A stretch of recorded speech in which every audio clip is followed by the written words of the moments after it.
Hello guys, welcome back to study. This is Dheeraj Kumar. अभी हम बात करेंगे एफकेट के कंप्लीट सिलेबस के बारे में। देखो, सिर्फ ये नहीं कि इसमें मैथ आता है, रीजनिंग आता है, जीके आता है, साइंस आता है, इंग्लिश आता है। साइंस तो जीके के अंदर हो गया, मतलब इंग्लिश आता है। 4 सेक्शंस होते हैं, बस ऐसे नहीं जानेंगे हम लोग, डिटेल में जानेंगे। और उसके अलावा जो एफकेट प्रोवाइड करता है वो भी, और जो नहीं करता है एफकेट वो भी। ठीक है, तो इसको क्रैक करना है तो किन किन चीज़ों पे ज़्यादा फोकस्ड रहना होगा और किस तरीके से रहना होगा, वो सभी चीज़ों के बारे में हम जानेंगे। देखो, सबसे पहले इसका ओवर, ठीक है, इसके अंदर 4 सेक्शंस होते हैं एफकैट के अंदर। एफकैट के अंदर 4 सेक्शंस कौन कौन से होते हैं भाई? वही यहाँ पे क्लियर लिख रखा है कि जनरल अवेयरनेस। मतलब जनरल अवेयरनेस का मतलब हो गया सब कुछ, ठीक है। चाहे वो करंट अफेयर के बारे में बात कर लो, जीके के बारे में बात करो, लाइक हिस्ट्री, जियोग्राफी, इकोनॉमी, कुछ भी हो गया, पॉलिटी हो गया आपका, कुछ भी से हो जाए, ठीक है। और आपका जो हो गया ना, साइंस हो गया पूरा, कहीं से भी पूछ सकते हैं ये लोग, ओके। और वर्बल एबिलिटी इन इंग्लिश। अब ये वर्बल एबिलिटी का मतलब क्या? इसके अंदर वोकैबलरी नहीं पूछेंगे, खाली पैराग्राफ और क्लोज टेस्ट पूछेंगे, ऐसा नहीं है। इनको लिखना चाहिए था इंग्लिश कॉम्प्रिहेंशन, बट कोई दिक्कत नहीं है। वर्बल एबिलिटी के अंदर वोकैबलरी भी आता है, ठीक है। पिछली बार एक बच्चा कह रहा था कि सर इसका मतलब ये हुआ क्या कि इसके अंदर वोकैब नहीं आएगा? मैंने बोला ऐसा नहीं है, वोकैब तो 10-10 वोकैब आते हैं, ठीक है। तो इसके लिए प्रिपेयर्ड रहना है। बहुत सारी चीज़ों के बारे में बताऊंगा आपको, बस इतना जानो कि इसके अंदर जीके जीएस आता है, करंट अफेयर, ओके। और इसके अंदर इंग्लिश आता है, इसके अंदर मैथ आता है, और इसके अंदर रीजनिंग आता है। कुल मिला के 100 क्वेश्चन होंगे। तो किस सेक्शन से कितना क्वेश्चन आता है वो भी मैं बताऊंगा। वो 100 क्वेश्चन जो होंगे ना, वो हिंदी में नहीं दिखेंगे। सिर्फ और सिर्फ क्वेश्चन सारे, चाहे वो जीके के हो, चाहे रीजनिंग के हो, चाहे मैथ के हो, या फिर आपके इंग्लिश, तो इंग्लिश तो ऑलरेडी इंग्लिश में रहेगा, सारे के सारे जो है इंग्लिश में पूछे जाएंगे। हिंदी मीडियम में क्वेश्चन नहीं रहेंगे, बाइलिंगुअल नहीं होगा, सिर्फ और सिर्फ आपका इंग्लिश में होगा। इसीलिए आपको सिर्फ 100 क्वेश्चन के लिए 2 घंटे दिए जाते हैं। अदरवाइज अगर ये हिंदी मीडियम में रहे तो हिंदी बैकग्राउंड के जो बच्चे हैं ना, वो मेरे हिसाब से 1 घंटा उनके लिए सफिशियंट है, जैसे एसएससी सीजीएल में मिलता है, ओके। क्योंकि इसके अंदर मैथ तो कम है। एसएससी के अंदर देखोगे सीजीएल के अंदर तो 25 मैथ रहते हैं, मतलब चारों सेक्शन से 25-25 क्वेश्चन रहते हैं। उसके बाद जो होता है उसको 1 घंटा मिलता है 100 क्वेश्चन के। बट यहाँ पे क्वेश्चन डिफिकल्ट हो जाता है ड्यू टू लैंग्वेज, ठीक है, मीडियम। तो ये जो है इंग्लिश मीडियम की वजह से कुछ चीज़ें थोड़ी सी टफ हो जाती है, बिकॉज इंग्लिश बोल पाना और मैथ सॉल्व कर देना दोनों अलग चीज़ें हैं, ध्यान दे देना। कहते हैं ना कि शब्दावली, टर्मिनोलॉजी, मैथ की बहुत सारी टर्मिनोलॉजी जो बच्चा हिंदी में पढ़ा है उसको इंग्लिश में समझने में प्रॉब्लम आती है। बट 2 घंटे सफिशियंट है, इतना आराम आराम से करते हैं, हो जाता है, ठीक है। अब देखते हैं कौन से सेक्शन से कितने क्वेश्चन आते हैं, कितने कितने नंबर पे होते हैं। देखो भाई, पहले तो इंग्लिश के 30 क्वेश्चन रहते हैं, ये चीज़ समझ लेना। मैथ के यहाँ पे 25 क्वेश्चन रहेंगे, रीजनिंग के यहाँ पे 25 क्वेश्चन रहते हैं, एंड बचा हमारा जीके का जो कि 20 क्वेश्चन रहते हैं। तो सबसे ज़्यादा लेके बैठा है इंग्लिश, और बहुत ज़्यादा ईजी भी नहीं होता और बहुत डिफिकल्ट भी बहुत ज़्यादा नहीं कह सकते हैं इसको। हाँ, मॉडरेट लेवल का रहता है, ना तो ईजी ना ही डिफिकल्ट, ये मॉडरेट लेवल के। मैथ मॉडरेट रहता है, रीजनिंग मॉडरेट रहता है, जीके भी ऑलमोस्ट ये पेपर मॉडरेट है, ठीक है। जीके मॉडरेट टू टफ कह सकते हो, जिसकी प्रिपरेशन जैसी, ठीक है, ये चीज़ कह सकते हो। बाकी रीजनिंग मैथ जो है ये मॉडरेट ही होता है, और इंग्लिश भी इसका कुछ कुछ चीज़ें मॉडरेट टू टफ के अंदर रख सकते हो इनको, बिकॉज अगर 30 क्वेश्चन है तो 3 से 4 क्वेश्चन टफ लेवल के दिखेंगे, जिसका आंसर मैक्सिमम बच्चे नहीं कर पाते इंग्लिश के अंदर। मैं इंग्लिश के अंदर क्या क्या चीज़ें कितनी कितनी आती हैं उसका भी एक ब्रीफ आइडिया दूंगा। बट एक चीज़ समझना कि सारे क्वेश्चन जो होते हैं ना, एक एक क्वेश्चन 3-3 नंबर के होते हैं, तभी तो 100 क्वेश्चन मिलके हमारे 300 मार्क्स के हुए। 100 क्वेश्चन जो होते हैं वो हमारे 300 मार्क्स के होते हैं, मतलब ईच क्वेश्चन के लिए कितने मार्किंग की जाती है? 3 मार्क्स। यहाँ पे लिखा हुआ है ना, मार्किंग स्कीम जो है, 3 marks will be awarded for every correct answer. अगर आपने एक इनकरेक्ट कर दिया तो फिर क्या, उसके लिए 1 नंबर सीधे डिडक्ट कर लिया जाएगा। अगर आपने 5 क्वेश्चन बनाए तो और उसमें से 4 सही कर दिया, 1 गलत किया, तो आपको मतलब ये जो 12 नंबर मिलने थे उसमें से 1 नंबर काट के आपको 11 नंबर मिलेंगे, ओके। तो ये जो सीन है इस तरीके से आप ले सकते हो। एंड अगर कोई क्वेश्चन अटेम्प्ट नहीं करते तो उसमें कोई दिक्कत नहीं है, मार्क फॉर रिव्यू भी कर दिया आपने तो कोई दिक्कत नहीं है। जो आपने अटेम्प्ट ही नहीं किया उसके लिए कोई मार्क्स ना मिलेगा ना कुछ मार्क्स कटेगा, ठीक है। और सारे सारे क्वेश्चन ऑब्जेक्टिव टाइप होंगे, ऑनलाइन एग्जाम होगा आपका कंप्यूटर के ऊपर। ये चीज़ जो डाउट था मैंने क्लियर कर दिया। अब थोड़ी सी हम लोग डिटेल पे जाते हैं। एयरफोर्स क्या कहता है? एफकैट ये कहता है, हम इंग्लिश के अंदर देखो भाई क्या क्या लेंगे आपसे। एक तो कॉम्प्रिहेंशन लेंगे ही लेंगे, एरर के क्वेश्चन रहेंगे जिसको हम कॉमन एरर कहते हैं। फिर सेंटेंस जो है ना, कंप्लीशन या फिर फिलिंग जो है ना, फिल इन द ब्लैंक्स रहते हैं। फिर आपका करेक्ट वर्ड, सिनोनिम एंटोनिम होगा, क्लोज टेस्ट होगा, फिल इन द ब्लैंक्स होगा, जो भी है यहाँ पे फिल इन द गैप्स, ठीक है। क्लोज टेस्ट के अंदर आता है फिल इन द गैप्स, एक पैराग्राफ के अंदर होते हैं। किस तरीके से होते हैं मैं बताता हूँ। हमारा एक पैराग्राफ होगा, पैसेज तो एक स्टोरी लिखा रहता है, उससे क्वेश्चन बना दिए जाते हैं, 4 ऑप्शंस रहेंगे। लेकिन क्लोज टेस्ट थोड़ा सा डिफरेंट होता है, पैराग्राफ के अंदर ही ना ब्लैंक ब्लैंक छोड़ा रहेगा कहीं कहीं, और बोला जाएगा बताओ इसके अंदर क्या फिल करेंगे, और ऑप्शंस रहते हैं वो।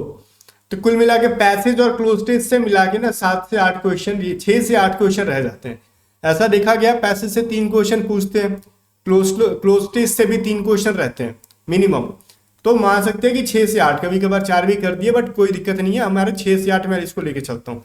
वर्ड वोकैबलरी आपकी कहीं ना कहीं ये 10 वोकैब देखने के लिए मिल जाती है। 10 वोकैब का रीजन क्या मैं बताता हूँ यहाँ पे, ध्यान रखना। वोकैब के अंदर बहुत सारी चीजें आती हैं, सिनोनिम्स हो गए, एंटोनिम्स हो गए, इसके अंदर ईडियम्स हो गए, ईडियम फ्रेजेस, इसके अंदर ना आपका एक वन वर्ड सब्स्टिट्यूशन हो गया, ठीक है, वन वर्ड हो गया। तो क्या ये 4 सेक्शन नहीं, अब एक स्पेलिंग्स मिस्टेक्स वाली भी होती है, ठीक है। तो स्पेलिंग वाली जो हो गई 3 यहाँ पे, मिस स्पेल्ड कहते हैं, स्पेलिंग क्यों लिख रहा हूँ मैं इसको, मिस स्पेल्ड कहते हैं उसको हम लोग, ठीक है। तो मिस स्पेल्ड जो हो गया, यहाँ से भी क्वेश्चन होते हैं। अब देखो मिस स्पेल्ड से मैक्सिमम 1 क्वेश्चन देते हैं, और ईडियम से भी 1 आध क्वेश्चन रहता है। वन वर्ड से अगर मैं मिनिमम लेके चलूँ ना, तो 1 क्वेश्चन रहते हैं। बाकी वो सिनोनिम सैंटोनिम भर भर के दे देते हैं, तो 10 क्वेश्चन यहाँ से बना देते हैं, ठीक है। बाकी के जो 7 क्वेश्चन बचे ना, वो सिनोनिम सैंटोनिम से भर दिए जाते हैं। और कभी कभार देखा गया कि इनको भी मान लो, इनके भी 1 से ज्यादा क्वेश्चन हो सकते हैं, बट मैंने जो मिनिमम क्राइटेरिया लेके चला वो दिए जाते हैं। तो वो कैब आपको 30 में से 10 क्वेश्चन आपको देखने के लिए मिल जाते हैं, और उसमें से भी आपको देखो वो कैब के अलावा पैसेज जो होते हैं 6 से 8। तो भाई बाकी के जो बच्चे आपके fill in the blanks and आपके ग्रामर के क्वेश्चन हो गए, लाइक कॉमन एरर, ठीक है। तो ये सभी हो गया, और फिल इन द ब्लैंक्स में भी देखोगे तो आप वो भी 5 तो क्वेश्चन दिए जाते हैं वो भी। बाकी कॉमन एरर के भी क्वेश्चन 5 ले लो। बाकी जो बचा कुछ आपका एक्टिव से पैसिव बदलने के लिए दे देंगे, नरेशन के क्वेश्चन दे देंगे, ठीक है, और रैंडम कुछ भी पूछा जा सकता है। बाकी थोड़ी सी इनकी बजट को ऊपर नीचे करके मिनिमम इतना लेके चलेंगे, और उसमें से मिला के 30 क्वेश्चन बनाए जाते हैं। और जिसमें से कि आपका एक सेंटेंस अरेंजमेंट, जिसको हम PQRS के नाम से होता है, वो भी 1 या 2 क्वेश्चन उसमें से भी रहता है। मिनिमम तो 1 रहेगा, लेकिन उसको 2 भी किया जा सकता है, ठीक है। तो ये सभी चीजों को कंपाइल करके टोटल 30 क्वेश्चन बनाते होते हैं। लेकिन उसमें से आपके वोकैब के 10 क्वेश्चन रहेंगे, synonyms, antonyms, idiom, one word, miss spelled को मिला के 10 क्वेश्चन रहेंगे। तो आपको वोकैब पे फोकस्ड रहना है, ओके, शुरू से ही। पैसेज के लिए, क्लोज टेस्ट के लिए आगे हम बात करेंगे स्ट्रेटजी के दौरान कि किस तरीके से इनकी प्रिपरेशन करनी है। जनरल अवेयरनेस के अंदर तो मैं बोल दूं कि अपने आप में एक महासागर है, इसकी कुछ लिमिटेशन नहीं है। इंग्लिश के फिर भी लिमिटेशन है, इसके अंदर वो हिस्ट्री पूछेंगे। हिस्ट्री जनरली सोचते हो ना कि ठीक है, क्या वो इंडियन हिस्ट्री पूछेंगे, तो हाँ, मेनली वो इंडियन हिस्ट्री पे ही फोकस्ड रहते हैं, चाहे वो एंशियंट हो, चाहे मेडिवल हो, या फिर आप मॉडर्न हो, जो भी हो, ठीक है। वर्ल्ड हिस्ट्री से बहुत ना के बराबर क्वेश्चन उठाए जाते हैं आजकल एग्जाम में, अगर हम PCS और UPSC को छोड़ दे तो। जियोग्राफी भी मेनली वो उठाते तो हैं, देखो नहीं कह सकते हम लोग कंप्लीटली जियोग्राफी में इंडियन हिस्ट्री होगा, जियोग्राफी होगा, बट अगर मान लो 3 से 4 क्वेश्चन ज्योग्राफी का पूछा ना उन्होंने, तो उसमें से 2 से 3 क्वेश्चन आपके इंडियन ज्योग्राफी उठाएंगे, और एक आध क्वेश्चन जो फील्ड वगैरह, ग्रासलैंड वगैरह जो होते हैं ना, या फिर बाउंड्री शेयर से रिलेटेड, या फिर करंट के कोई इशू हो गया, वहां से वो उठा लेंगे वर्ल्ड लेवल के। बट मेनली जो फोकस होता है उनका इंडियन, एंड कुछ ग्रासलैंड होते हैं ना, कि ये घास का मैदान कहाँ पे है, ये बाउंड्री, या फिर कहते हैं ना जैसे ये रिवर जो है, कुछ बड़ी रिवर्स हो गई, या फिर किन 2 देशों को डिवाइड कर रही है, किन कंट्री से होकर नहीं गुजरती है, वो सभी वर्ल्ड ज्योग्राफी से उठाते हैं वो लोग, ठीक है। तो ये नहीं कि जिस तरीके से हम इंडियन ज्योग्राफी करते हैं हर एक कंट्री का पढ़ना है, वैसा नहीं, जो मोस्ट हाईलाइटेड है वो पढ़ते हैं। स्पॉट से तो कुछ भी पूछा जा सकता है, इसमें कोई चीज नहीं है, आपको स्पॉट्स पूरा फोकस करना होगा। और क्या क्या पूछते हैं वो लोग, नेशनल और international organisations, art and culture से पूछते हैं, पर्सनालिटीज से पूछते हैं, और फेमस पर्सनालिटीज जो होते हैं ना उनके बारे में क्वेश्चन। एनवायरमेंट और इकोलॉजी से पूछेंगे, इंडियन पॉलिटी से तो पूछा ही जाता है, इकोनॉमिक्स से क्वेश्चन रहते हैं, एक आध question, basic science based knowledge, मतलब ये बेसिक साइंस से क्वेश्चन रहते हैं। और एक चीज मैं बताऊंगा आपको, साइंस हो, जीके हो, ये 12th नहीं, ये ग्रेजुएशन लेवल के भी क्वेश्चन उठाए जाते हैं। जो चीजें ग्रेजुएशन के पार्ट 1, पार्ट 2, पार्ट 3 में पढ़ाए जाते हैं, वहां के भी कंप्लीट जनरल नॉलेज उठा के दिए जा सकते हैं। इन्होंने साफ साफ लिखा है, यहाँ देखो, the standard of numerical ability question will be matriculation level. जो मैट्रिकुलेशन लेवल का खाली आपका होगा, खाली मैथ, ठीक है। बाकी इंग्लिश वगैरह, जनरल अवेयरनेस वगैरह, रीजनिंग का है बोले ग्रेजुएशन, वो तो ठीक है, चलो इजी है। बट मैं बोलता हूँ ना कि इंग्लिश और साइंस वो लोग ग्रेजुएट लेवल के स्टैंडर्ड को उठा लेंगे, लाइक वोकैबुलरी अगर इंग्लिश की उठानी है तो ग्रेजुएट लेवल की उठा लेंगे वो, ठीक है। अगर वो कंप्लीटली क्या होगा, इंडियन यूनिवर्सिटी को फॉलो करेंगे, अगर किसी इंडियन यूनिवर्सिटी के अंदर कुछ अच्छा खासा वो कैब है बुक के अंदर, तो वहां से उठा के दे सकते हैं, नो डाउट। या फिर आपका जनरल अवेयरनेस का लेवल जो होगा ना, ये नहीं सोचना कि हम 10th लेवल तक की हम एनसीईआरटी पढ़ लेंगे तो खाली वहां से काम चल जाएगा। तो इसको बस पढ़ो आप, ठीक है, रेडी करो। पूरा कह नहीं कह सकते कि जनरल अवेयरनेस के अंदर ना कि हम महारत हासिल करके ही जाएंगे एग्जाम में, उतनी जरूरत भी नहीं है। ठीक है, मैं कह रहा हूँ कि अगर यहाँ पे आपके 30 क्वेश्चन है ना, तो एटलीस्ट आप 25 अटेम्प्ट कर लो इंग्लिश में। जनरल जनरल अवेयरनेस के 25 क्वेश्चन है ना, तो आप 10 से 15 तक का भी टारगेट रखते हो, इतना बहुत अच्छा है। 10th भी आता है ना, बहुत है। न्यूमेरिकल एबिलिटी के 20 क्वेश्चन है ना, तो इसमें से मिनिमम आप 19 क्वेश्चन का टारगेट रखो। बोलोगे सर कुछ ज्यादा नहीं हो रहा है, मैं बोलो बहुत ज्यादा नहीं हो रहा, बिल्कुल ईजी है। मैं हूं आपके साथ, टेंशन ना लो, मैं आगे अनाउंसमेंट करूंगा इसके बारे में। ये 19 से 20 क्वेश्चन बनाने आसान है, फिर भी चल दो, ठीक है। लगता है कि नहीं हमारी गलती हो जाती है, तो मिनिमम 18 क्वेश्चन लो आप यहाँ से। और रीजनिंग के तो अगर 25 क्वेश्चन आते तो भाई इसमें से भी आपको 23 से 24 मिनिमम उठाने पड़ेंगे। एक अच्छा बच्चा उठा लेता है। तो देख रहे हो यहाँ से इंग्लिश से 25 और जीके के मिनिमम 10 भी उठाए लिए जाए यहाँ से, और आपसे, ठीक है। और यहाँ पे मैंने क्या था अपना न्यूमेरिकल एबिलिटी के अगर 18 भी उठा लिए जाए, एंड आपका रीजनिंग का भी मान लेते ना कि 23 उठा लेते हो, ठीक है। तो यहाँ पे 3 4 5 6 7 76 क्वेश्चन आप बनाओगे, और 76 क्वेश्चन मिनिमम अटेम्प्ट भी कर रहे हो ना, तो बहुत अच्छा है, ठीक है। तो ये देखो 228 नंबर तक आप पहुंच पाओगे, जो कि एक प्रिपरेशन करने वाला बच्चा इसलिए 200 स्कोर कर जाता है, ठीक है। कट ऑफ क्या जाती है, कट ऑफ के चक्कर में नहीं रहो, इतना मिनिमम स्कोर करने का टारगेट रखो, 230 के आसपास जाने की कोशिश करना। जो मैंने मिनिमम क्राइटेरिया बताई है, देखो प्रिपरेशन करना कोई बड़ी बात नहीं है, हर कोई उठा लेता है, लेकिन एक सही डायरेक्शन में जाके प्रिपरेशन करना वो बड़ी बात है। टारगेट कर लेना कि मिनिमम मेरे को इन सेक्शन से, इन सेगमेंट से इतने इतने स्कोर उठाने ही है, ये एक अप्रोच होती है अच्छे बच्चे की, ठीक है। अब कोई बच्चा ये कोशिश कर लेना कि जनरल अवेयरनेस है, फलाना यूट्यूबर तो दबा के पढ़ता है, मैं उसकी दिन भर वीडियो देखूंगा, मैं पूरा स्कोर कर लूंगा, नहीं कर पाओगे। मैं पढ़ाऊं फलाना ढिमकाना, कोई भी पढ़ाए, जनरल अवेयरनेस से आप 100% स्कोर नहीं कर पाओगे। अगर 90% स्कोरर हो ना जनरल अवेयरनेस के अंदर, तो आप मैथ में धक्का खाने वाले हो, लिख के ले जाओ मेरे से, ठीक है। मैथ के अंदर धक्का खाओगे, और मैथ में धक्का खा रहे हो तो कहीं ना कहीं रीजनिंग पे भी धक्का मिलेगा आपको, ठीक है। तो ऐसा काम नहीं, जो मोस्ट भले मैथ 20 है, सिर्फ 20 है, ठीक है, सबसे कम लेके बैठा हुआ है यहाँ पे मार्किंग, बट सबसे ज्यादा स्कोर कराएगा आपको यही, ठीक है। बहुत पता है आपको, मोर देन 20 to 30% बच्चे ऐसे होंगे ना जो न्यूमेरिकल एबिलिटी के अंदर 19 से 20 सही करके आएंगे, ठीक है। तो अच्छा खासा ये आपको स्कोर कराएगा भाई एग्जाम के अंदर। अब हम बात कर लेते हैं, देखो यहाँ पे रीजनिंग के अंदर क्या पूछेगा, तो वर्बल और नॉन वर्बल इन्होंने जब साफ लिख दिया ना, तो हर चीज पूछेंगे। अब रीजनिंग का टेंशन ना लो, वो मैं कराऊंगा, मैथ का टेंशन मत लेना। इसके अंदर डेसिमल फ्रैक्शन इन्होंने लिखा है, वो अच्छा खासा क्वेश्चन का लेवल देते हैं, इजी नहीं देते, कैलकुलेटिव देते हैं, टाइम एंड वर्क का देते हैं, मॉडरेट रहता है, बन जाता है। एवरेज से क्वेश्चन देंगे, परसेंटेज से, प्रॉफिट लॉस से, ये तो अरिथमेटिक का सेक्शन है, रेशियो प्रोपोर्शन से, simple and compound interest, time distance and races के क्वेश्चन, जैसे टाइम स्पीड एंड डिस्टेंस होता है ना, उसी के अंदर race, train, boat, boat stream सब आ जाता है। And area and perimeter, that is 2D mensuration. इसके अलावा आपको देखो एरिया एंड पेरीमीटर जब इन्होंने लिखा है, तो क्या ये सिर्फ और सिर्फ 2D पूछेंगे? नहीं, 3D के अंदर भी जाएंगे, ठीक है। 2D 3D में क्या आता है, अगर मैं आपको ट्रायंगल बोलूं, सर्कल बोलूं, ठीक है, सेमी सर्कल बोलूं, या फिर आपसे मैं रेक्टेंगल बोलूं, रेक्टेंगल के अंदर कुछ भी आ जाएगा, ठीक है, या फिर स्क्वायर बोलूं, तो ये सभी चीजें 2D हैं। इसके अलावा मैं 3D की तरफ जाऊंगा तो क्यूब एंड क्यूबॉइड होंगे आपके, ठीक है, तो ये भी रहता है आपका। इसके बाद आपका वो रहेगा, जनरली सिलेंडर रहेगा, कौन रहेगा, इतनी चीजों से ये सवाल पूछते हैं, ठीक है। इतना मेनली इतना इन सब 2D 3D पे इतना फोकस करते हैं, और यहां से 2 सवाल तो देते ही देते जो कि इजीली बन जाता है, लेकिन थोड़ा सा टाइम टेकन होता है, बिकॉज इनके एरिया को ना जनरली पूछते हैं कि बताओ इनको पेंटिंग्स करने में या फिर इस वॉल को बनाने में कितना लागत आएगी, और पर स्क्वायर मीटर या फिर फीट के हिसाब से रेट देते हैं, तो उसमें थोड़ा सा टाइम जाता है, बट बन जाता है, ठीक है। मैं ये नहीं बोलूंगा कि अगर कोई एक्सपर्ट भी बैठ जाता तो बहुत 30 मिनट के अंदर सवाल पूरा करके आ जाएगा, नहीं पॉसिबल है। इनका लेवल रहता है अच्छा खासा, टाइम इसलिए 2 घंटे दे रहे हैं ये लोग। ओके, तो ये तो आपका मेंसुरेशन आता है अरिथमेटिक के अंदर ही। फिर आपका नंबर सिस्टम रहेगा, मिक्सचर एलिगेशंस के रूल रहते हैं, ठीक है, क्लॉक एंड क्लॉक से क्वेश्चन रहेंगे। तो जनरली इन्होंने अरिथमेटिक दे रखा है, यहाँ पे इन्होंने कहा अरिथमेटिक देंगे, ठीक है।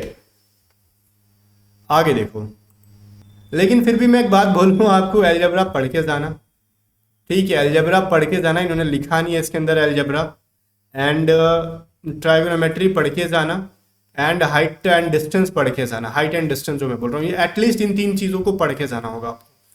इन्होंने नहीं लिखा, लेकिन आप पढ़ के जाना, अच्छा रहेगा, ठीक है।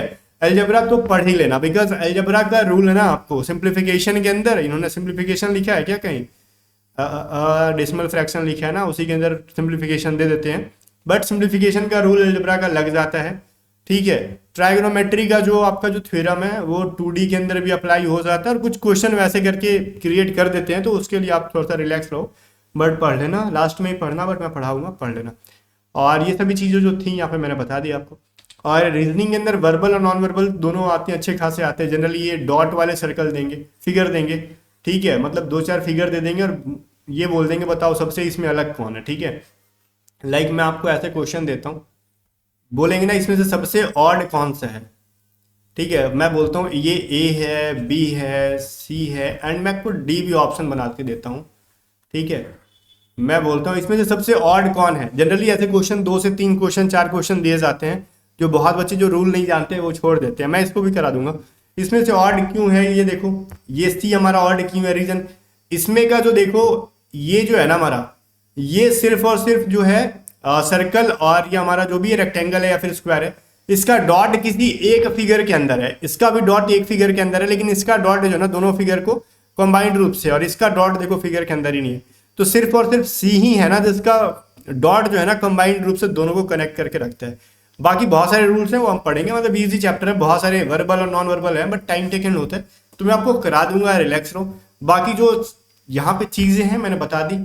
अगर बुक रिकमेंडेशन मेरे से पूछोगे कौन सी बुक्स पढ़े इंग्लिश के लिए, तो मैं कहूंगा केडी पब्लिकेशन पढ़ो, जहाँ की वोकैब आपकी भी ठीक है, वोकैबलरी, और अगर आपके 10 वोकैब होंगे ना, तो ऑलमोस्ट 7 से 8 वोकैब यहाँ से काम चल जाएगा। 10 में 10 तो नहीं मिलेगा किसी एक सिंगल बुक से, मैं इतना बोल दूं, कभी कभार आपका 6-8 मिल जाए, ठीक है। 10 में 10 किसी एक सिंगल बुक से नहीं मिलेगा, सिंगल एडुकेटर से पढ़ोगे तो नहीं मिलेगा, 10 एडुकेटर से भी पढ़ लो तो उसकी कोई गारंटी नहीं कि वोकैबलरी 10 में 10 आप कर लो, तो एटलीस्ट हम 7 to 8 का टारगेट रखते हैं, ठीक है। तो केडी पब्लिकेशन सफिशियंट है। और पैसेज के लिए आपको तो कुछ नहीं ज़्यादा मैं बोल सकता, आपको एसएससी की बहुत सारी फ्री में मटेरियल पीडीएफ्स मिल जाती हैं, पीवाईक्यूज मिल जाते हैं गूगल पे, तो वो डाउनलोड करके प्रैक्टिस करो। एफकैट का बहुत ज़्यादा प्रीवियस ईयर क्वेश्चन आपको देखने के लिए नहीं मिलेगा, ओरिजिनल नहीं मिलेगा। तो एसएससी सीजीएल का, एसएससी देखो सीपीओ और सीजीएल के मेंस का क्वेश्चन उठाना क्लोज टेस्ट एंड पैसेज के लिए बहुत हेल्पफुल होगा इसके अंदर। जनरल अवेयरनेस के लिए मैं बुक अगर सजेस्ट करूं तो आपको यही मैं कहूंगा, लूसेंट पढ़ो, इसके अलावा कुछ ज़्यादा करने की जरूरत नहीं है, जितना होगा लूसेंट से होगा।